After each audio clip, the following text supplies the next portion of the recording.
Thank you everyone for joining us today. Today's webinar is titled Integrating Natural Resource Safeguards and Academic Curricula, Insights from Nepal, Mongolia, and India.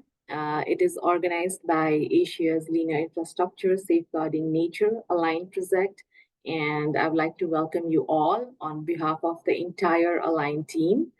I am Sonima Shrestha, Regional Communications Specialist for Align Project, based at World Wildlife Fund in Nepal, Kathmandu. The Align Project, it is funded by USAID and is implemented by WWF in partnership with the Center for Large Landscapes Conservation, CLLC. Though Align's work ranges across Asia, it is being implemented in India, Mongolia, and Nepal, with 3 focal country programs led by WWF offices in their respective countries. With this little bit introduction about Align Project, I would like to take the program forward and introduce our speaker for opening remarks today, Dr. Mary Melnick. Dr. Melnick is the Environmental Security and Resilience Division Chief at USAID Asia Bureau. I think I can say that she's the head and the driving force behind the Align Project. Over to you, Mary. Thank you very much, Farnima, for such an excellent introduction, and warm greetings to all. And I would like to sincerely thank our co-hosts, the World Wildlife Fund and the Center for Large Landscape Conservation, and recognize all of the outstanding work being done under the Align project. I very much wanted to join you today because developing these curricula and supporting the training of engineers to build nature positively through safeguard measures is vital to the well-being of people and wildlife, and a key to economic prosperity. I would like to explain why USAID is funding the Align project and describe its objectives. First, I would like to raise why safeguards and wildlife-friendly infrastructure are important for your work, and these are particularly USAID's objectives. I think the most obvious is that wildlife crossing roads is very hazardous to people and vehicles, and at the heart of any engineer's work is safety. Also, people overall are kind of heart, and in many religions do not want to see wildlife injured or killed. Please allow me to speak of the tiger to begin, although all big cats like snow leopards and wildlife are important. To demonstrate the importance of safeguards and wildlife-friendly infrastructure, Dr. Neil Carter estimated that nearly 24,000 kilometers of new roads will be built in tiger conservation landscapes by 2050. That is like building 6 new interstate highways from Boston to Seattle. So you can see why your work as engineers and developing this curricula is so important. How can we have both construction of linear infrastructure and wildlife together? Align was conceived to avoid the negative impacts and to mainstream the options available to protect biodiversity at the same time as having infrastructure. Let me further reflect on big cats. Within the fabric of life known as biodiversity, the tiger is truly the golden thread. It is an apex predator. Conserving it conserves the many species that roam or live within its habitat. The conservation of wildlife advances broader efforts to conserve ecosystems upon which millions of people depend for their lives and livelihoods, and which underpin our societies and economies. Environmental safeguards like wildlife-friendly infrastructure and their incorporation into construction plans can provide multiple benefits for all of us. We conserve iconic species like the tigers and snow leopards. We conserve an ecosystem under which humans and all manner of species depend. We conserve watersheds, supplying life-giving water to people. And the resulting healthy ecosystems provide resilience to climate change. With respect to the Align project, Align stands for Asia's Linear Infrastructure Safeguarding Nature. Its goal is to enhance the development and implementation of effective, high-quality linear infrastructure safeguards that protect people and nature from harm. Its first objective focuses on policies and practices. It is strengthening the policy frameworks of government, the private sector, and finance and civil society stakeholders while working towards effective application of natural resource safeguards for linear infrastructure that aligns with international best practices. The second objective of Align emphasizes partnerships and engagement. It is enhancing partnerships to promote and support investment in and implementation of safeguards for linear infrastructure that lead to biodiversity conservation and ecosystem resilience, particularly now in the face of climate change. And its third objective increases the capacity of stakeholders to contribute to the better management of natural resources by implementing high-quality natural resource safeguard standards for linear infrastructure, and very importantly, promoting and applying these sustainable infrastructure options. Today's webinar is an opportunity to develop the curricula that provides a future where both nature and conservation and infrastructure development can coexist. It's a matter of an engineer's innovation, creativity, and dedication to a better neighborhood and country. After all, tigers have highways too. They're just different from ours, but regrettably can fatally intersect. Align's work builds on the earlier linear infrastructure safeguard assessment for Asia called LISA by the Center for Large Landscape Conservation. I mention this specifically because LISA has included training modules which can be found online to help increase the capacity to implement wildlife-friendly infrastructure. Together, including all of us here today, we can build the necessary momentum for safeguarding wildlife and nature while providing high-quality infrastructure. Thank you for the opportunity to join you today, and I'm very much looking forward to your partnership and success in conserving biodiversity through the wildlife-friendly curricula and through the great innovations and thinking of the engineers you're training. Thank you. Thank you so much, Mary, for your wonderful words and for sharing about the priorities, background, and works of Align with us. Before moving on, I would like to request you all, if you have any questions or queries or while there will be presentations, to put it in the Q&A section. And it would also be great if you could mention who the question is intended towards. With this now, I would like to introduce our moderator for today's webinar, Mr. Rob Ament.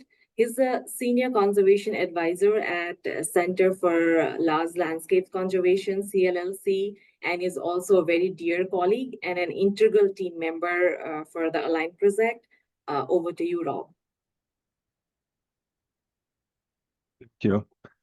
Greetings, everyone. I have to get up my PowerPoint set up here. Just a moment.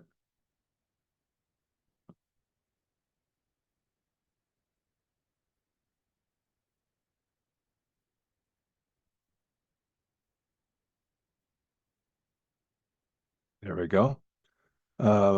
Greetings. I'm really excited to talk about curricula development as we think about training the next generation of engineers, planners, natural resource experts as they join the workforce. And so today's discussion will show the progress that's being made. There are many, here in the United States, for example, not many universities have curricula for this. It's a challenge all over the world. And it looks like we have some real leadership and you'll see in the presentations today. So I'll be talking about some context. I think everyone has already gone through these different things, the different objectives and the goals for Align already. So this is just a visualization. But for the context, increasing capacity for implementing natural resource safeguards is the focus of the development of the curricula, and it's one of the objectives. And so I'll be giving a little bit of context of why it's important. Mary talked about the headlines. That's what I call this particular paper back in 2013 about the whole world is seeing rapid increase in the development of linear infrastructure. And of course, Asia is the largest continent with the most people, so it follows that it will be seeing a lot of new development.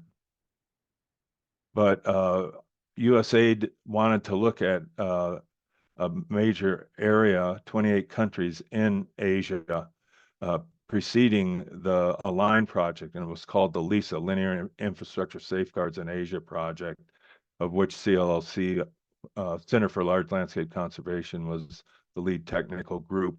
And we have a whole series of reports. They're also on the Align website. And this is the area that we studied. It was during COVID, so it was pretty much a desk review and a lot of virtual meetings. And we were, one of the charges of the project was to do a spatial analysis to look at biodiversity and where it might be affected by linear infrastructure development. So this is a composite that the spatial team developed for all of Asia. And as you can see, just like the rest of the world, the closer you get to the equator, the richer the biodiversity is. And it follows in the 28 countries we studied for the LISA project. Then we layered on, we wanted to look at projects that hadn't been built yet. And we didn't have time. It was only a 14-month project, so we couldn't digitize all 28 countries, and because they were this, it's not a standardized system. So what we looked at were multilateral projects that were developing linear infrastructure, such as the South Asia, the Central Asia Regional Economic Cooperative, CARIC and SASIC. We looked at the Association of Southeast Asian Nations, ASEAN, and wherever we could get data, we actually had to digitize this. And the interesting results are, and you can see the big gaps in China and India. Most of their projects are funded by their own governments, and we were looking at multilateral development projects. But nonetheless, it showed that 2/3 are new route. So many of these roads, rails, and power lines are going to be entering landscapes that currently don't have linear infrastructure. And so we ended up locating 81,000 kilometers of proposed LI that we could actually find maps for. Then we layered the linear infrastructure on the areas of high biodiversity. This is just one example of a portion of the study area. But for the total 28 countries, just from the multilateral linear infrastructure that was on the books that hadn't been built yet, over 350 protected areas could be potentially affected by it. And 12 to 20% of the landscapes with the highest biodiversity, that's the 20 percentile. And because it was hard to locate the exact location of future proposed linear infrastructure, we put a buffer, or what we called a potential effect zone. So we looked at direct, indirect, and secondary effects of linear infrastructure. So you can see it's broad-based, it's across the whole region, and a lot of biodiversity could potentially be affected if we don't have good safeguards. And then the second piece that we did was we did many different evaluations, and we have a whole report, again, on the Align website on capacity assessment. And just one portion of the capacity assessment relevant for today's presentation is that we did over 300 responses from a electronic survey, and we broke it in. We used 5 representative countries. They're on the left there. India, Mongolia, and Nepal were all part of it, but we also had Bangladesh and Thailand in the LISA project. And so we had over 300 responses. We got a very good understanding of what was needed and what people were feeling about the potential capacity. And these are the findings of the capacity assessment.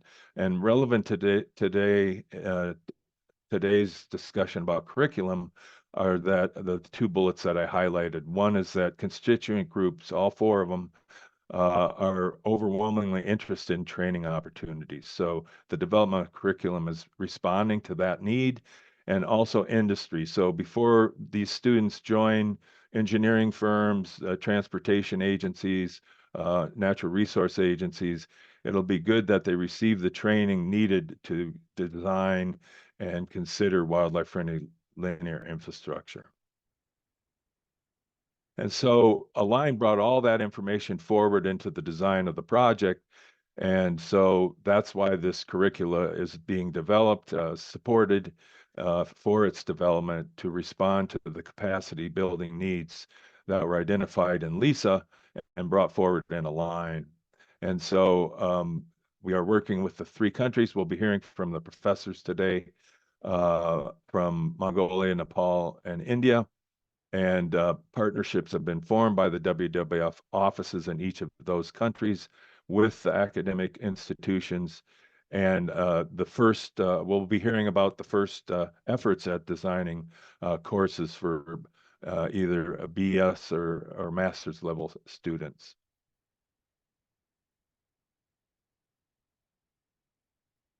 And so just to wrap this up, we did find that the purpose of the curricula was to support future workforce development in the countries. We would like to expand beyond the 3 countries. We still have another year in the Align project. So we'll be working not only within the 3, but hopefully export what we've learned in the 3 countries to other universities in the region if they're interested. And so we also realize we might have to train the trainers. So part of it might be educating faculty to develop the courses, learning from what our professors that are presenting today have already went through the hard process of developing the first courses. So with that, I want to pass it back to Swarnima, and we'll introduce our professors. And I look forward to hearing about their efforts and successes and challenges. Thank you. Thank you so much, Rob, for the insightful presentation. It was really very interesting to learn about the lessons from the LISA project. Now, as Rob mentioned, we will move forward to the presentations from our distinguished presenters from various countries. The introduction of these course curriculum in the universities of 3 countries, Nepal, India, and Mongolia, has been a very exciting journey for Align team members as well. And it is also an achievement that we are very proud of. The journey has been a unique one for each country with its own set of highs as well as challenges, and has been possible only with uh, collaboration and partnership with great institutions that will listen to the presentations from today. In today's presentations, we will get to learn about all of that from the very people who made it possible. Like I mentioned earlier, I request everyone to put in any queries or questions that you have in the Q&A chat box, indicating the person who you want to ask the question to. We'll try to address as many questions as possible by addressing it in the chat box itself, as well as at the end of all of the presentations, when we'll have the questions and answers round. Now, moving on, I would like to introduce our first speaker for today, who is from Nepal, Dr. Sushil Bajracharya, who's the professor and assistant dean at the Institute of Engineering in Nepal. He will have 10 minutes for his presentation. Dr. Bajracharya, over to you. Thank you, Swarnimaji. Can you show my slide? Yes, it's coming up. Okay. Good evening, everyone. I'm Sushil Bajracharya from Institute of Engineering, Tribhuvan University. And I'm talking about the integration of natural resource safeguards in academic curricula in Institute of Engineering, Tribhuvan University. And content, next page. The content of my slides is as per need of course, existing scenario, key issues for this course, the students' challenges for this course and response of students and way forward. Next, please. So, in Nepal or all over the world, present issue is infrastructure development impacting biodiversity, including wildlife. Many infrastructure in Nepal, like highways, railways, irrigation, canals, and transmission lines, pass through natural habitats and forest corridors. Hardcore engineering in our curriculum for infrastructure development. We teach only hardcore, not the softcore. That is the inclusion of the biodiversity. So we should think about the new development theory in infrastructure development, especially in civil engineering and architecture. That is, infrastructure development and nature conservation should go side by side. And we should think about the awareness and knowledge needed for the new generation of engineers and architects. So we can see in this slide the pictures in infrastructure development. We see the accidents in the roads, railway, and transmission lines. Next, please. So imagine next. So this is the existing scenario in Nepal. In Nepal, in our construction and infrastructure development, like highways, railways, irrigations, transmission line, that is always passes through natural habitats and forest corridors. This is the map of Nepal. There are protected area and linear infrastructure networks which passes through the protected area. So in infrastructure development, we see every year natural disaster, unsafe nature, wildlife, plants, etc.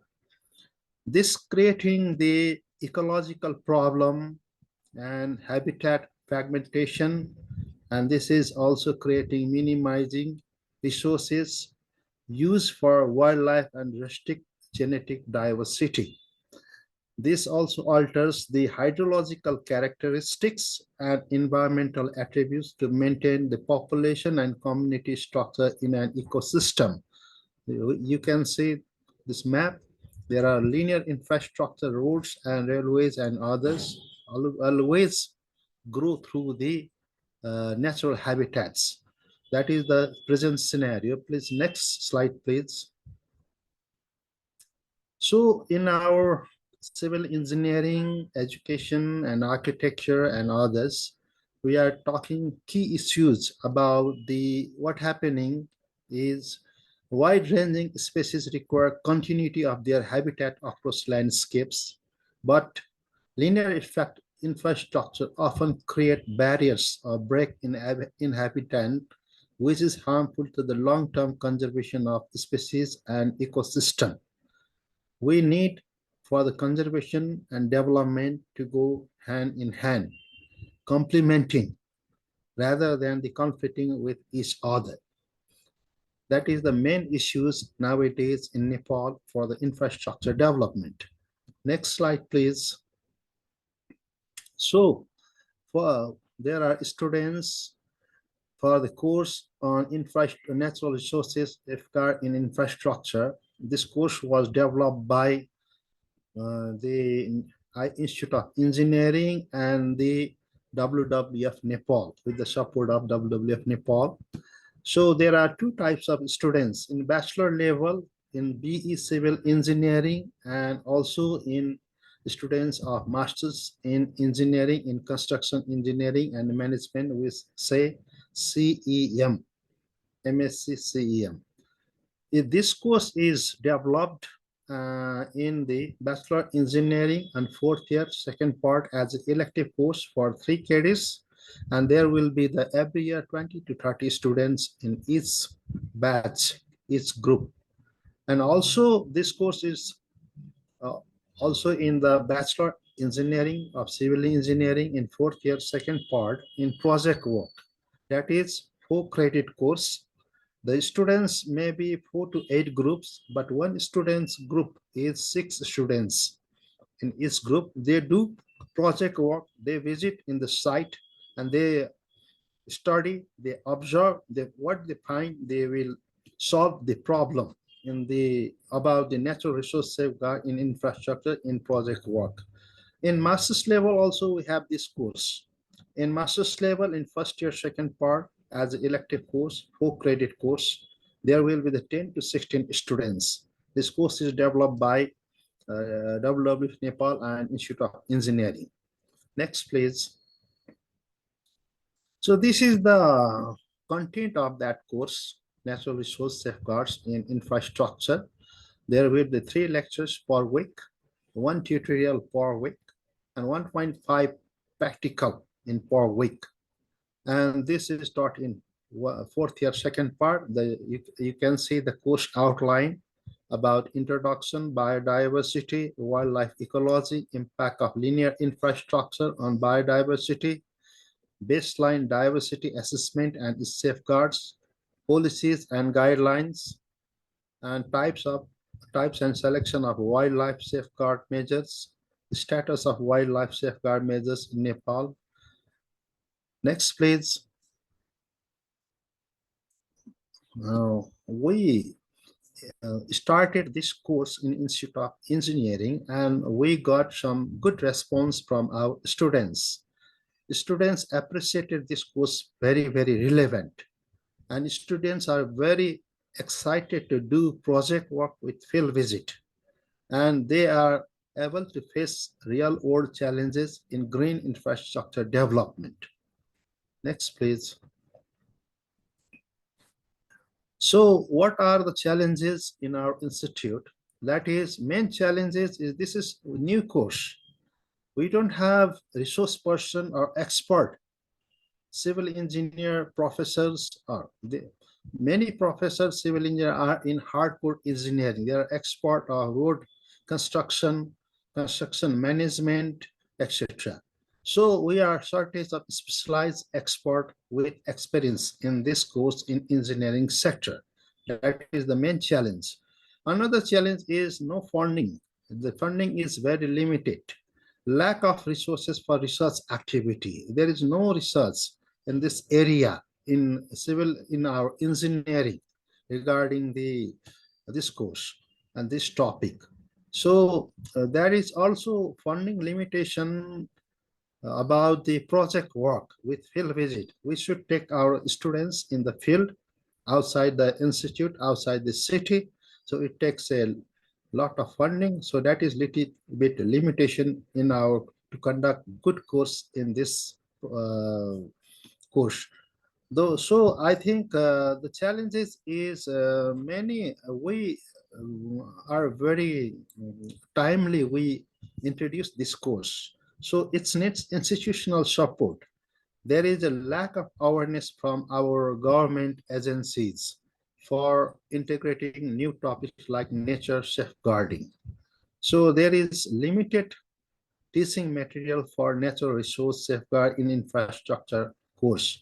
But this challenge we will mitigate. We will developing teaching materials for natural resource safeguard in infrastructure course in with the support of the WWF Nepal.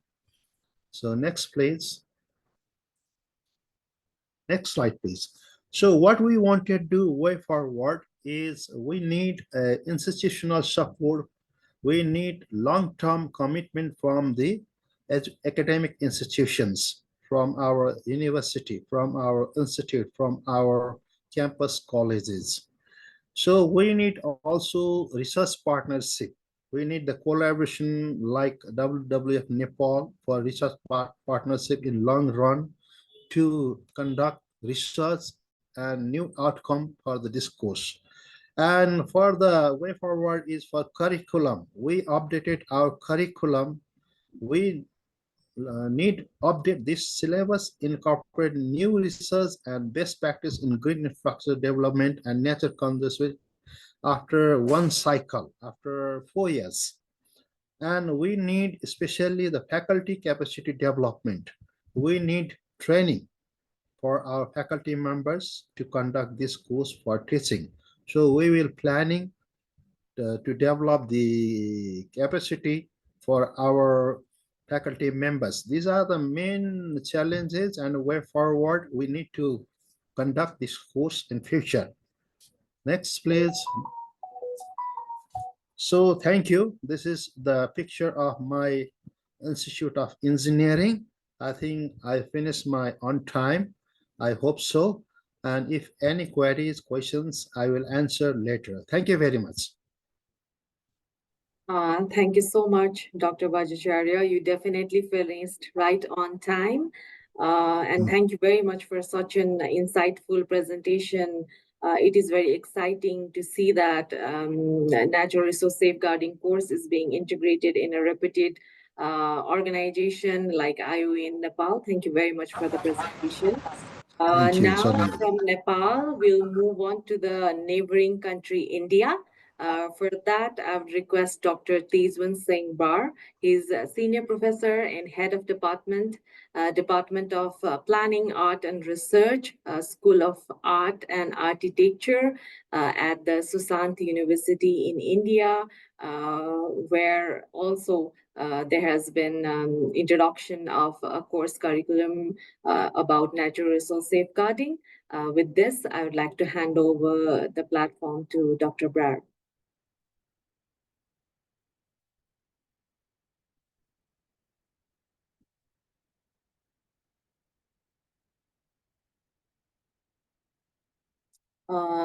Dr. Brar, you are on mute. We would like to request you to start your presentation. Okay. So am I audible, please? Yes, you are now. Okay. Welcome, everybody. First, I would like to introduce my institute. We are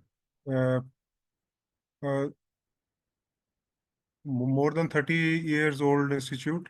We started as Sushant School of Art and Architecture, and then now we have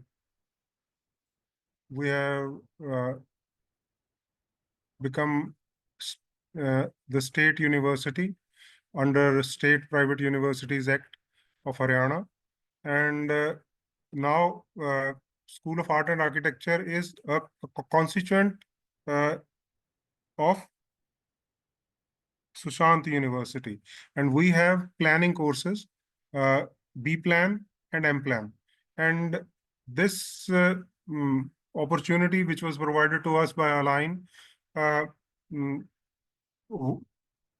we are very thankful to them, and this give us the initiative to carry forward the much needed change in curricula for linear infrastructure development, because in planning road infrastructure and city planning, these are the constituent parts. But again, to sensitize the students about this,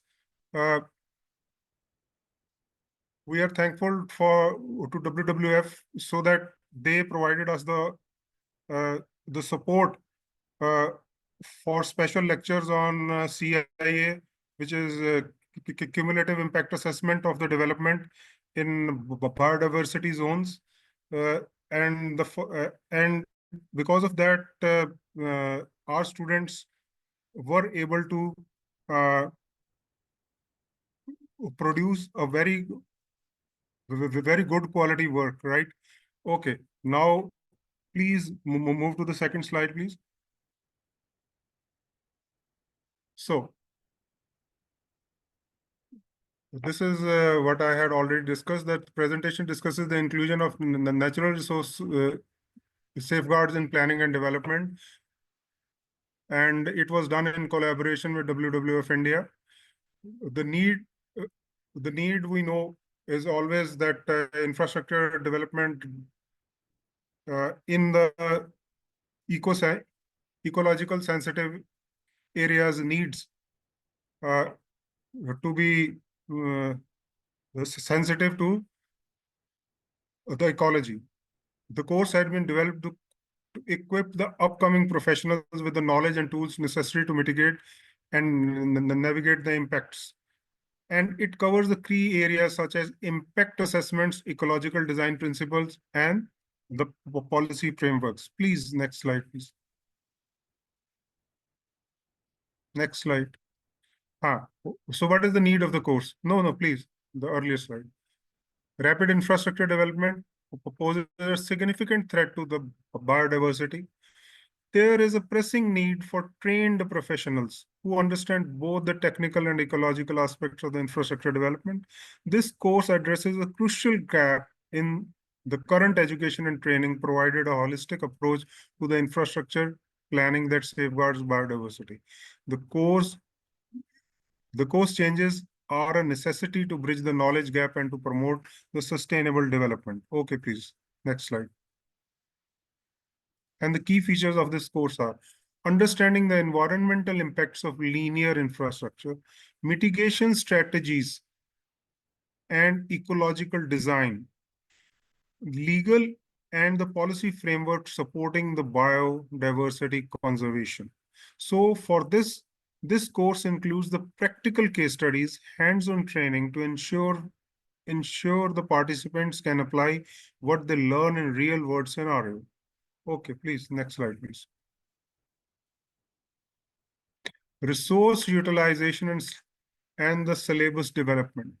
The development of the course syllabus was guided by these following things: the guidelines and the best practices from the leading environmental organizations like WWF. As I had told you earlier, also, the WWF supported us in providing the special lectures for CIA and other inputs to sensitize our students regarding its need. And then the research publications and the case studies from around the world on the impact of linear infrastructure on biodiversity, input from experts in ecology, urban planning, and infrastructure development, and examples of successful projects that have been implemented that have minimized the environmental impact. They served as the key references to our course. Please, next slide, please. And what are the key components? Because this is a studio-based project. So first and the foremost is the studio-based learning. Then the field-based activities. Because in the planning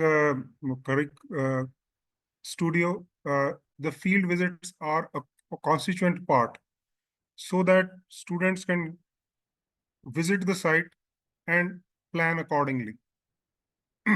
What are the positives and negatives in the site? So these are the important parts. And then the case studies, analysis of the existing infrastructure projects to learn the best practices and identified areas of improvement. Then the capstone project. Students develop a comprehensive plan integrating the NRS components in it. Okay, please, next slide. And the course curricula was divided into 5 modules. First was the introduction to linear infrastructure and the biodiversity conservation. The second module was environmental impact assessments, the techniques and tools for assessing the ecological impacts of infrastructure projects. Here we had also, because this module was the earlier one, right, where environmental impact assessment was done.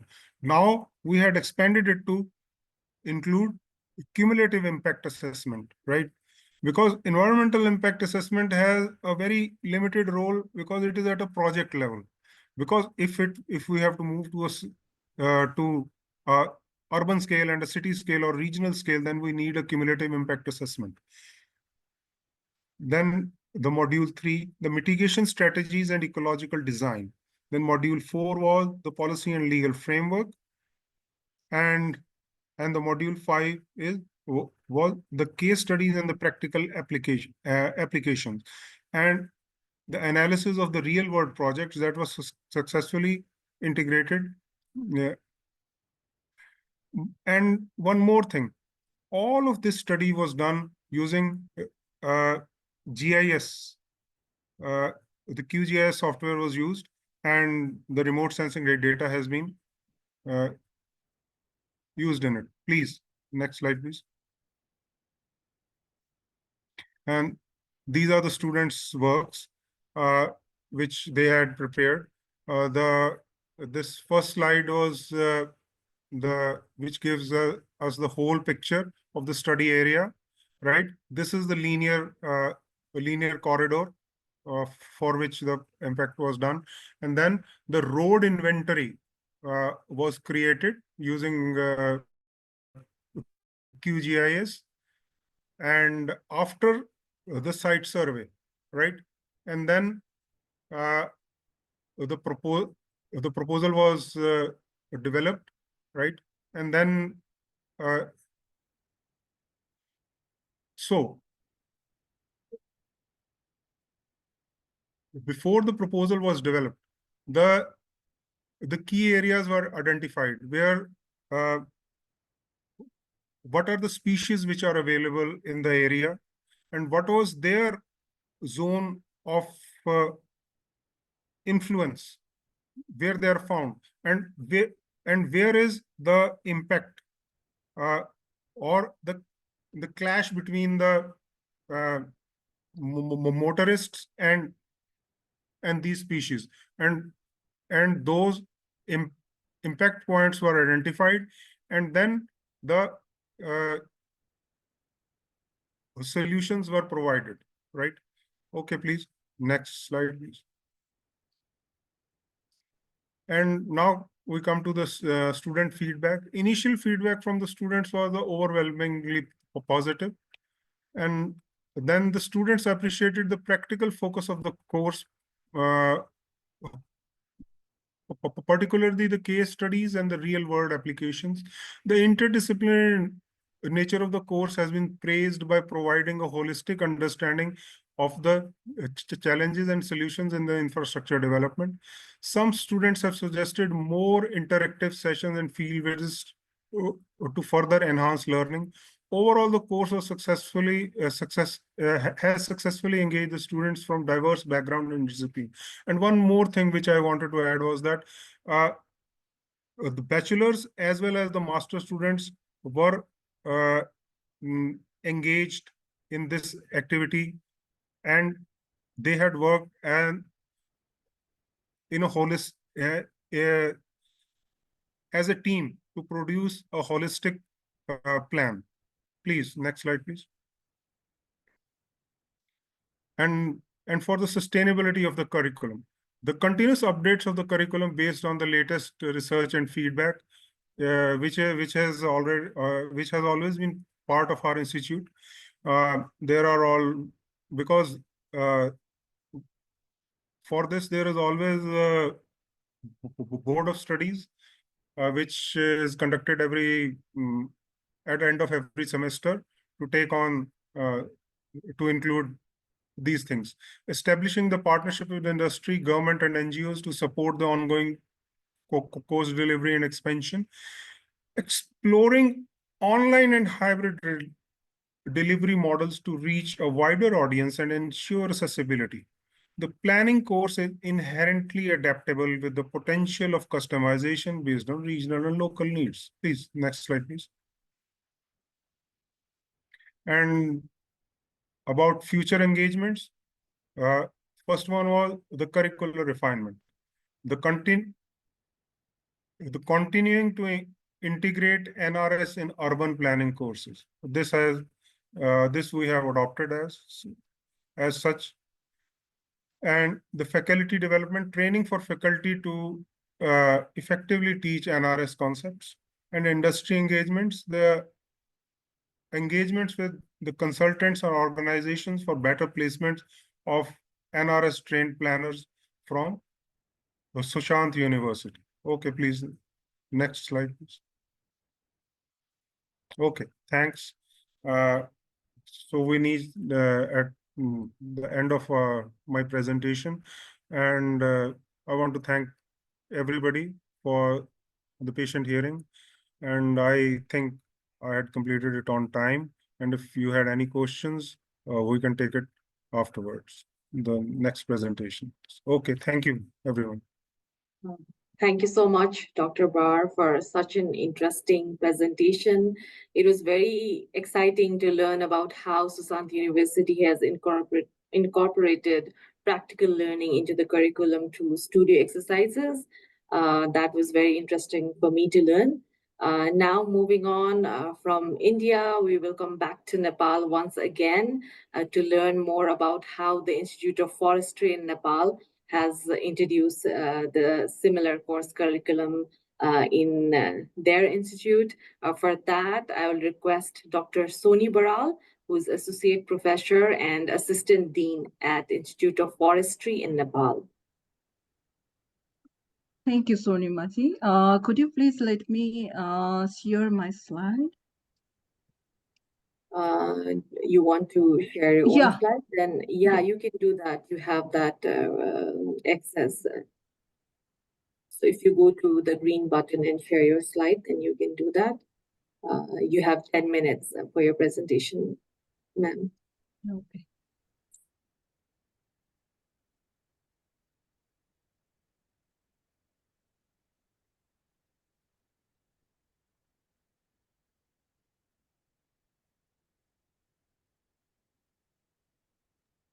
Yes, we can see your slide now.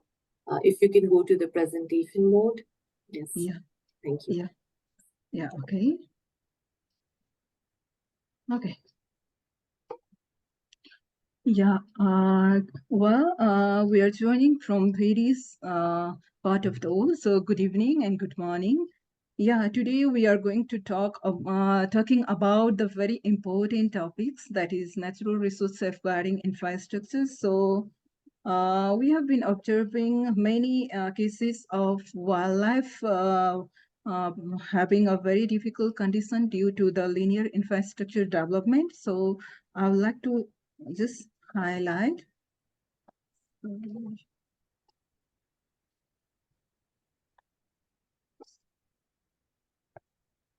Okay. Okay, just we know that in the developing country, there are a number of such development work is being under consideration. So that if we see the data of Nepal of 2019, that from the Ministry of Forests and Environment, we see that there is 18,000 hectare of the forest has been given to the different almost 500 different projects for around 1.3 million trees to be felled, so that we can see that from the map also we can see that we have a large amount of the forest. Around 45% of the area is covered by the forest, and there are a number of protected area and the conservation area and even the community forest, so that there is no way to develop or build the road and other construction without considering this natural resource. So we need to consider while developing these things. Now there is no other alternative way for the development. So the linear infrastructure is the main emerging major driver for the biodiversity loss in the country. It's due to the unplanned and unregulated development activities, as well as the poor understanding about the road ecology and also the wildlife-friendly infrastructure.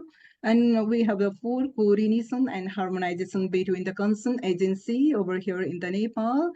And but we have some of the very good things that a government has undertaken. So the government recently formulated the guidelines for eco-friendly linear infrastructure, which is drafted in 2017. And the Department of National Park and Wildlife Development, wildlife-friendly infrastructure development, also there in 2022. So the building competent human resources is necessary for this, so that this course is introduced. Okay, in case of Institute of Forestry, forestry is the one of the pioneer institute in Nepal, so who is leading the forestry since long, and Forestry Institute is periodically revising its course according the changing context, so that at the present, when we are revising our course, we have also incorporated this new course which can address the changing context, and that is we have incorporated this course in our one of the wildlife course in the master degree, and which is taught in the third semester. Within the 60 credit, we have 3 credit for this course. And we have a fourth semester in which, in the first semester, we basically focus on the theoretical aspect of the forest and natural resources. And in the second one, we'll be focusing on the tools and techniques. Then in the third semester, basically it focuses on the specialization of the degree in which this course is going to introduce, because we recently introduced this course, so that in future we are going to introduce this. And in the fourth semester, it's basically focused for the research work. So the student will going to conduct their research in this area in future. Okay, why this course? So, as we all know that the development of conceptual understanding is very important, so that this course is introduced, because different types of infrastructure are being underway of developing, and to understand the impact, because due to the infrastructure development, there are a number of impact which is being in place, so that to reduce that, we have this course, so that we can conserve, and we can also conserve the ecosystem and biodiversity. So, and another is that the policy and practice, we can cope with the impact or the best practices and the issues that rise from the field or the research that can be integrated in the policy. The feedback can go to the policy, and research and knowledge sharing will be there in future. For that, this course is designed for the student, and the student will write the cases for the sustainable infrastructure planning, because the student who are trained now, they will be the planner in the future, and they will consider these things in the planning in future. Okay, and what resources is mainly, well, developing the course? What are the resources that were most useful in the expert knowledge? I would say expert knowledge is very important, because we are lack of expertise in this area, because this is a very new course. Even though we are practicing the course in a natural resource and wildlife conservation, but integrating wildlife course with the engineering, that is a quite tricky thing, so that we don't have a very good single expert. So no, we have a number of expert.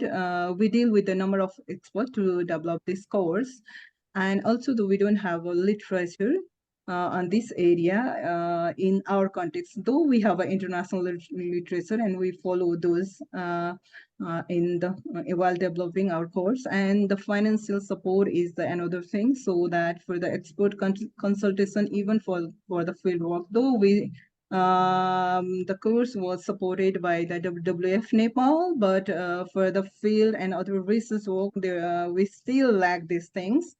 And government policies and guidelines also we followed while developing, but we can find in few of the places about these things, but it's still beside few such guidelines and the policy document, there are a number of documents which lack this, which can be integrated in future.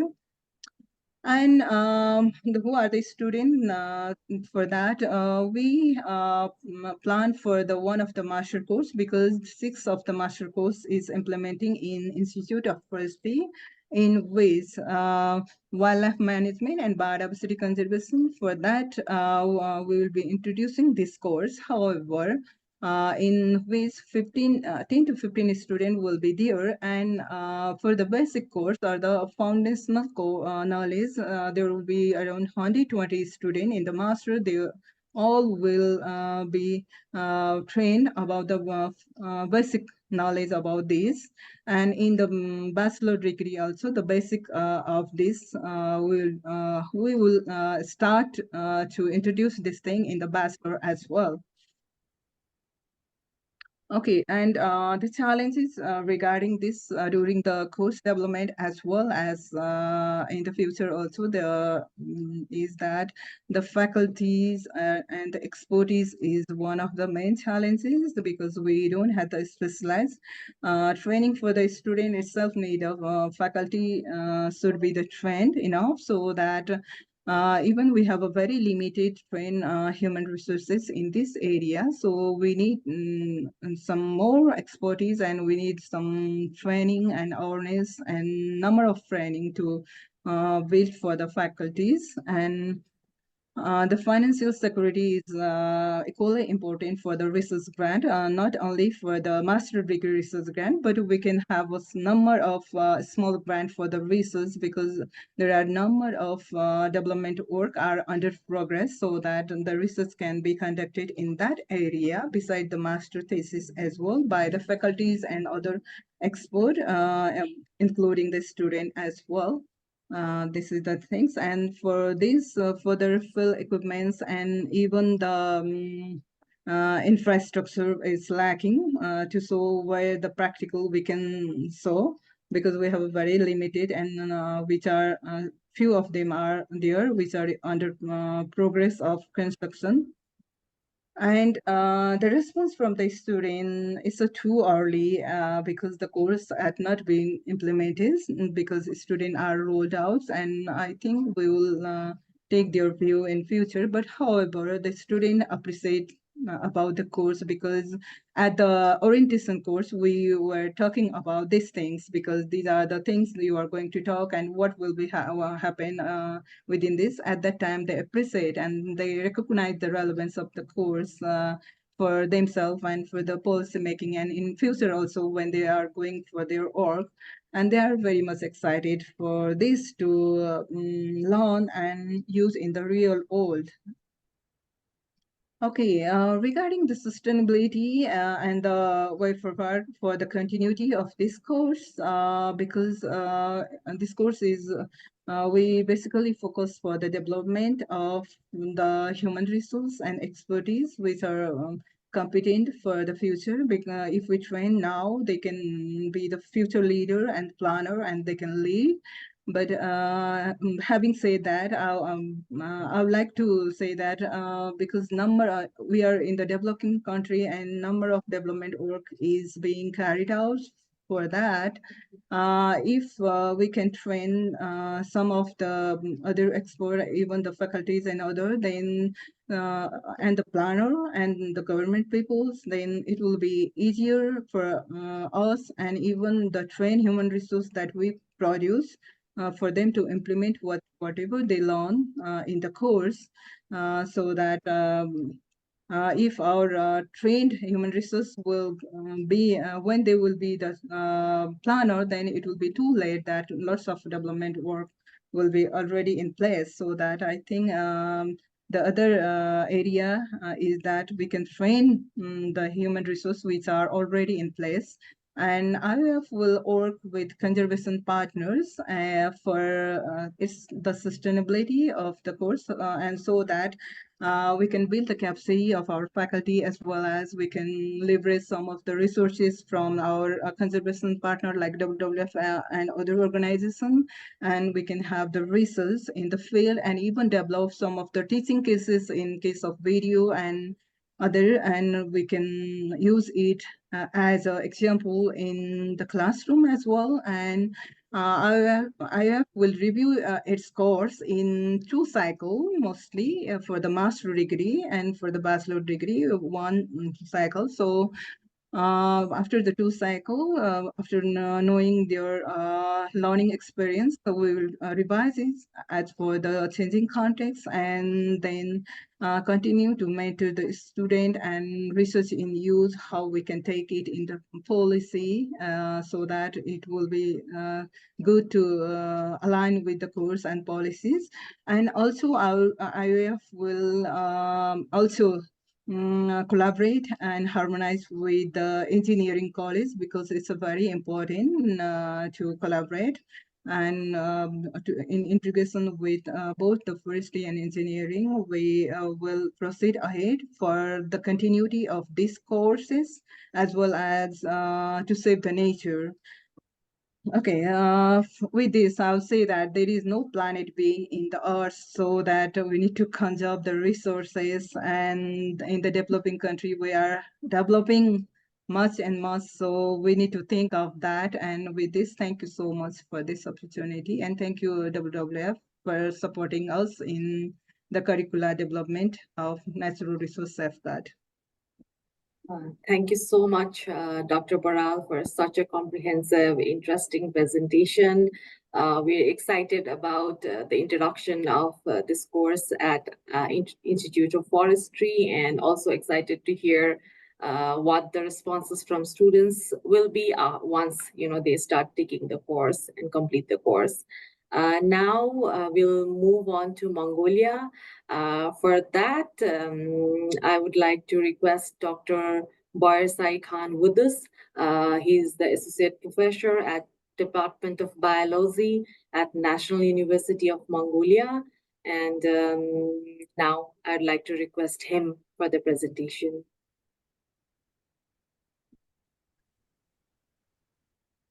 Hello, everyone. Good afternoon and good evening. So, okay. So today I will be present one of the experience along the Align project. So last July, we are meeting the project memberships in the Mongolia, and I presenting how to we develop the new curriculum, including the linear infrastructure issue for the conservation actions in National University of Mongolia. Okay, can you go to the next slide? So this is a very brief introduction about our Department of Biology and ecological groups. So we are only one group. We're teaching the conservation biology and ecology in the University of Mongolia. So we first established in 1992, and that time we just teaching for very same program with the biology program. There is no difference between ecology and biology. After that, it's 1998, it was changed to Department of Ecology. In that time, we developed new curricula, including all the aspects of the ecology and conservation biology. So after that, it's more than 2 decades, we didn't change anything. And since 2014, we changed whole curriculum and course structure of the university. So our university changed into liberal arts science school. Before 2014, our university system very similar like in the Russian and East German university systems. So then it's 2023. Just last year, we developed and we try to change our whole course and whole program structure. It's a very big chance to include the linear infrastructure issue for the ecology and conservation biology. So next slide. So nowadays, Department of Biology, we offer the several degrees with the three level, the same as other universities. It's a bachelor, master, and doctors. And we selected from those courses, we selected 10 courses where can include about the linear infrastructure for the course contest. So next slide. So nowadays our the student number is not too high compared to other large universities. We somehow teaching around 300 students, is including their masters, bachelors, and doctorate students, and all of those students is entered in the ecology and biology program. Okay, next.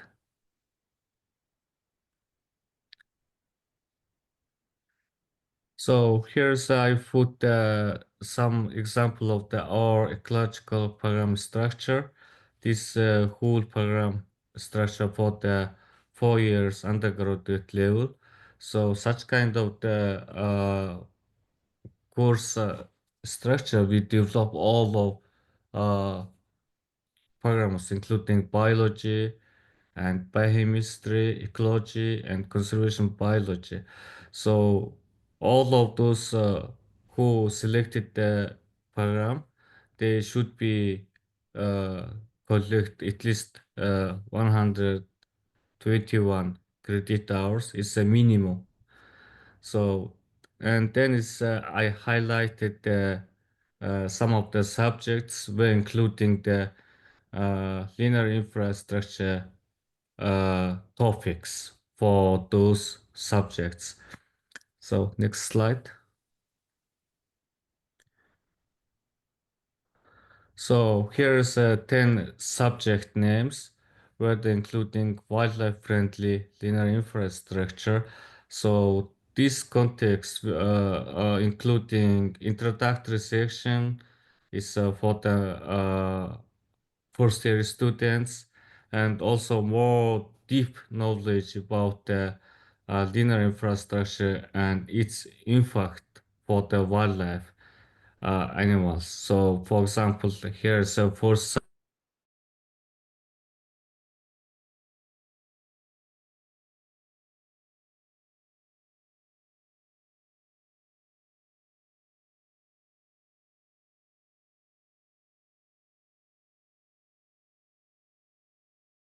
and it's including bachelor, master's, and doctorate.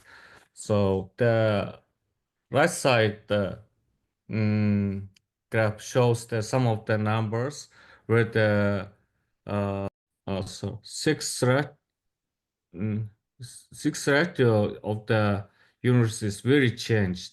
Before 20 years ago, most of the students was the male student, but nowadays almost 80%, more than 80% of the whole students now stayed in the female students. So those graduated female students, most of them works on the mining company and environmental assessment companies and others. So in that case, we now face with the kind of the difficulty for the field works on the researchers. Okay, next. So here's some example of the detailed structure of the syllabus. So this all these syllabus very similar to other universities is very common. Common structures including 2 hours lecture time and 1 hours similar times and total of the 3 hours. So the 3 credit hours is on the slide shows the some of one of the mandatory course is named like the biological resource and spatial analysis. And these students can be selected by seventh cycle. It means that third year students can select this course. So I also the highlight by the yellow one. There is unfortunately I couldn't translate these Mongolian subjects. Would be kind of the linear infrastructure and habitat permutations and biological niche estimations, kind of the topics including here. So the previously I mentioned the 10 subjects. All those 10 subjects, including different level and different understanding of the linear infrastructure. Okay, next slide. So uh, uh, actually there is a linear infrastructure issue to teaching for our students and develop the curriculum is quite new for us. It's also give us the biggest challenge because the our knowledge is, I mean, the theoretical knowledge never mentioned about the practical issues. We just teaching the ecological issues and teaching kind of the case studies for the conservation biology, but we never mentioned how to adapting, how to mitigating those infrastructure impacts for the wildlife. So it's really challenge to us. And also we have never before we have never experienced with the teaching such kind of the topics. So in that case, we have faced with the lack of the information because there is no book and no teaching materials for the native language. We just using for the other uh, English, for example, the English writing sources from the internet and some project numbers. So next slide. So for the course development, actually we using for the research articles is one of the main sources for the finding information for relate with the linear infrastructure and conservation biology issues. The most of the lecture materials we just select from the research articles. So there's a lot of platforms such as the Gestor, Science Direct, PubMed, and it's easily connect all those research articles. Unfortunately, we didn't have kind of the research reading books. We didn't have ebooks or book materials for relate with the linear infrastructure issues. Okay, next slide. So we started those topics teaching for the students from the last semester. So then we already have some results very well. So for example, here is the last semester that from 2023 to 2024 spring semester is last spring. So in that time, there already some of the students who took in the subjects were including the linear infrastructure issues. They already using their knowledge for those the undergraduate uh, thesis. So here I write some of the examples. For example, the nomin is a female student, so she write the diploma works as named by the habitat modeling and movement pattern in the brown bear in Mongolia.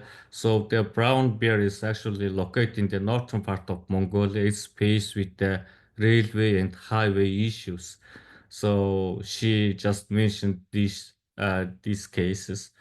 Another student named by the Otun, he actually going to the field work for the study of the mortality of Mongolian gazelle. So alongside the Siberian highway and Siberian railways from north to south. So then she did her bachelor thesis. There also the Nomundar. She also make analysis for the movement pattern of goated gazelle, is a Mongolian gazelle. So all of those students were the last semester they select the linear infrastructure issue with the conservation biology. So it's a very good result. So next time. So this one of the latest example, because the students who take the courses, they preparing the lot of the presentations. So unfortunately here is Right Mongolia. So I will be translate just the topic. The is a postgrad students. So he preparing the linear infrastructure, how they in fact shows for the ecosystems, kind of the presentation he made and presented on the similar hours. Okay, next. So this some of the students' response who took the courses from October and last year. Okay, then next slide, please.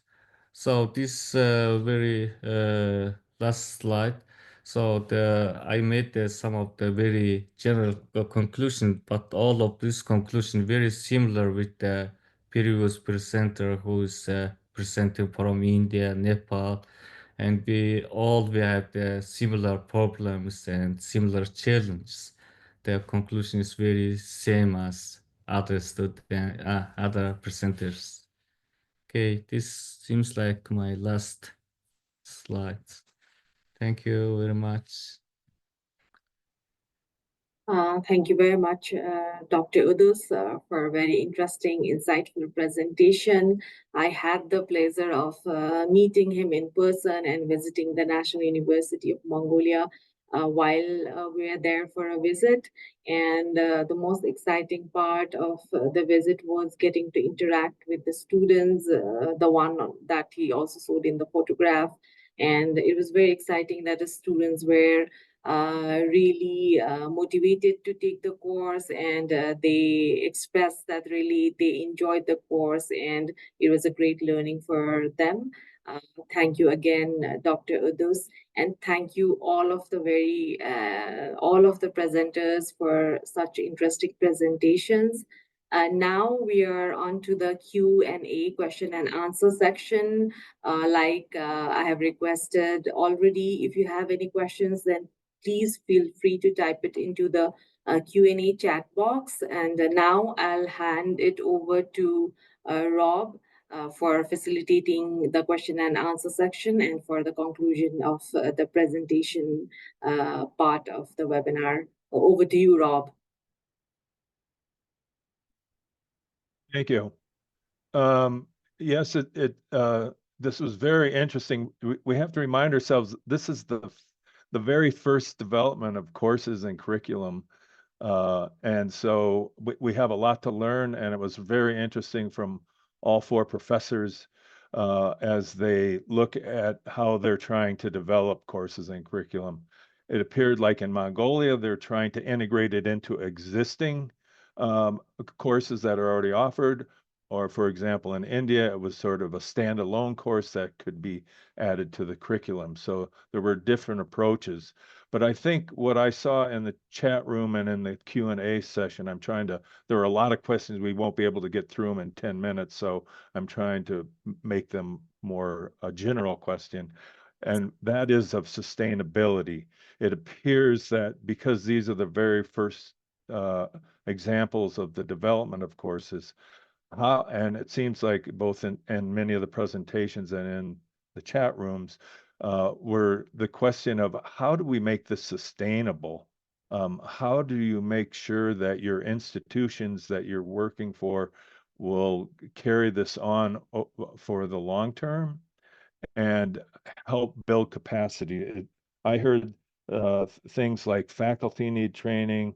There needs to be more research supported so that professors can get publications and students can have experience. So I'd like to ask all the panelists, just to open this up, how do you see this whole issue of sustaining what you're just getting started, and maybe advice to other professors that are listening as they think about developing in their university?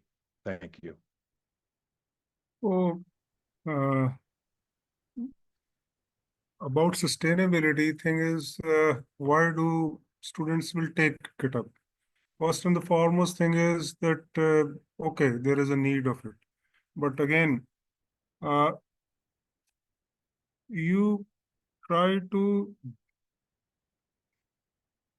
on employability. If the course is joined on employability, that okay, the person trained in this course has 5 to 10% more chance of getting employed, and it has been the case with us. Uh, there were 2 students who have one has taken up uh, their project on this safeguards, and a private consultancy has hired him from the campus itself. And the second one was, uh, uh, she got the training because it was her internship was there, so they got employed. But only hindrance in this case is that the very less material is available, or where Align also, USAID also, and WWF also can provide the literature which should be available, because uh, the other courses have developed over time and their textbooks are available.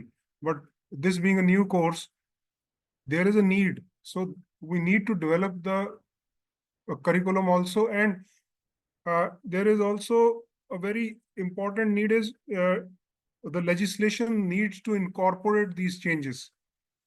If for that we need the TOT, train the trainers initiative. Okay, thanks a lot, please.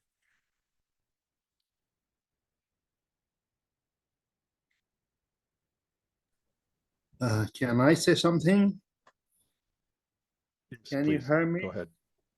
Yes, I think starting this course is a little bit tough. A little bit we have problem with the faculty. Now with the collaboration with WWF Nepal, we are training our faculty for this course. And we already prepared the manual of this course.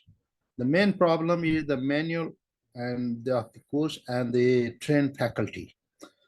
After some few months, we already developed the manual and we will train the faculty. Then we will have no problem about this course to conduct. Because this course is very, very important nowadays in Nepal for the engineering students, for the infrastructure development in our country.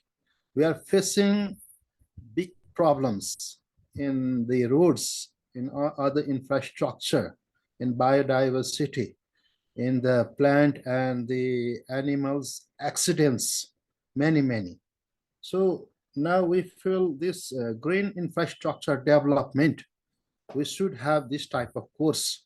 When we have a trained faculty, when we have a manual, we take our responsibility as other courses. We continue this course for a long time. After one cycle, that is after 4 years, we review this course, whether students are interested or not, whether this course is important as today or not. Then after reviewing this course, we will continue by ourselves. Thank you. Great, thank you. Dr. Udis, Yeah. would you like to comment? Yes. So about course sustainability, we have very different ways to develop the subject compared than India and Nepal universities. We just include some topic line for the previous subjects. So in that case, we just need to prepare more context, just focus on the what is the linear infrastructure, what means the wildlife friendly issues. But we have the same problem, have this Nepal and Indian universities. It means that we have the lack of the reading materials. It's a very developed subject. So about the sustainability of the courses is actually the biology and ecological students, they can take uh, uh, from those mentioned 10 subjects, they every subject they just listen 1 or 2 hours lecture, but after 4 years cycle they already collect whole one course context about the wildlife friendly infrastructure, the about the human resources or teaching stuffs. There is no problem in here Mongolia. Just the reading materials and how to solve the case studies is very important in our problem, our sites. Thank you. Dr. Baral, would you like to make a comment as well? And then I don't know how much more time we have for questions after that. Thank you. Rob, yeah, because most of the things are already explained. Yeah, the training and the expertise is most important thing. For the sustainability of the course is another thing.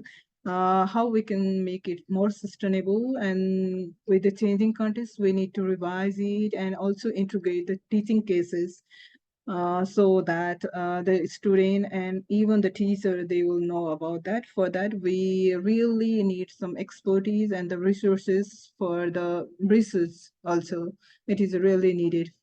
And the integration or harmonization between various institutions is most important. For that also, I think we can make some type of national level awareness or the webinar or the seminar, so that people will be more aware of that, even the policymaker and other implementation bodies like contractor and other also. Yeah.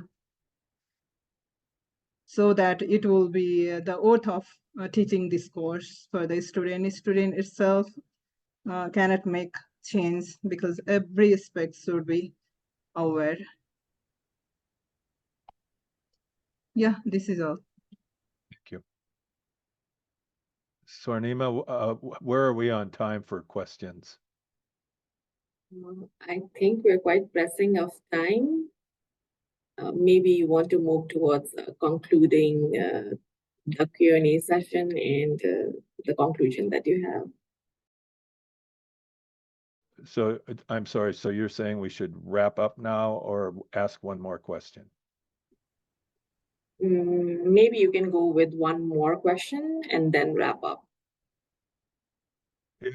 So one of the questions is, and this is a short and easy one, is if people listening to our webinar would like to get information about, have questions for you, the presenters, about how you developed your curricula, would you be willing for a line to further have them contact you? We'd be the point of contact, and then we pass it on to you if they have questions, because basically we have presentations on engineering curriculum course, natural resource department courses, and planning courses. So there might be those listening in on the webinar that may want to contact you.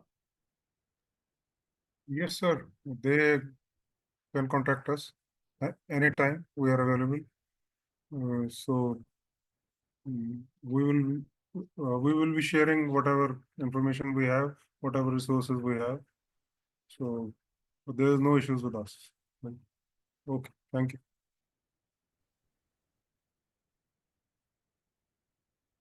It's like we have lots of nods, so that's great that not only you're presenting, but you might be a future resource for other universities. Thank you. Thank you all for your presentations and your thoughts about how to start developing these university curricula and courses, because this we hope is just the beginning, the tip of the iceberg, as more universities and more students are exposed to safeguards for natural resources when developing linear infrastructure.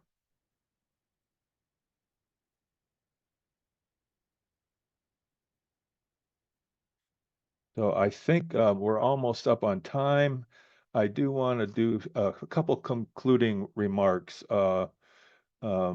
One is that all 3 WWF offices in the 3 countries, India, Mongolia, and Nepal, are going to continue working on supporting the development of curricula and coursework. So for those listening that are from those 3 countries, you can contact them. We're also, the Align project is running for another year. So if you're in other countries in the region at universities, please contact the main office for the Align project, which is in Nepal, and it's on our website, and we can then figure out how best to get you the kinds of information and support you need to develop curriculum in your countries. And so we want to thank everyone. Really, this is just the beginning, and it was really interesting on my part to listen to, having developed one at the university I used to work for, to see the common challenges and yet the interest of the students, which is I think really important, because they're all just starting out their careers soon, and it's nice that they've been exposed to this before they get out in those careers. Align is also, by the way, developing support for workforce training for people who've already graduated or are out there working and haven't really learned anything about safeguards. So we're also trying to do capacity building in that area as well. But I want to thank all 4 of our presenters. You've been most kind to come here and tell us about your experiences, how you're incorporating it into your universities. And it was a nice diversity because of the different disciplines that you represented. So thanks one and all. I want to thank everyone from the audience who joined us. Again, we're just going to keep continuing along here and in developing curricula. So please contact us for any support and for any of the information and that we've presented here and put into the chat room. If you haven't grabbed those websites, please go to the Align website and look at the Knowledge Hub. That's where most of this information resides. So thanks one and all for presenting and commenting today. Thank you. Okay, thank you, sir. Thank you very much. And Thank thank you, you, everyone. Rob, Please. and thank you all the presenters. I would like to thank the audiences again for being with us throughout the event, and I also like to thank representatives from USAID. Thank you all so much for making this event a success. So if you want to be part of such webinars and also have access to other information and resources, you're welcome to join our network. It's called Linear Infrastructure Practitioners in Asia, LIPA-LISL, which is curated by the Align Project. You could find the link in the chat box to join the network. Apart from this, we have a very interesting webinar happening tomorrow itself, which is organized by WWF India and Global Tiger Forum. You're welcome to join the webinar itself. For that also, we have put the link for registration in the chat box. Thank you all again. And regarding to today's webinar, we will get back to you and we'll also share its recording with you. Thank you again for being here today, and we look forward to staying connected in the future. Thank you so much. Namaste.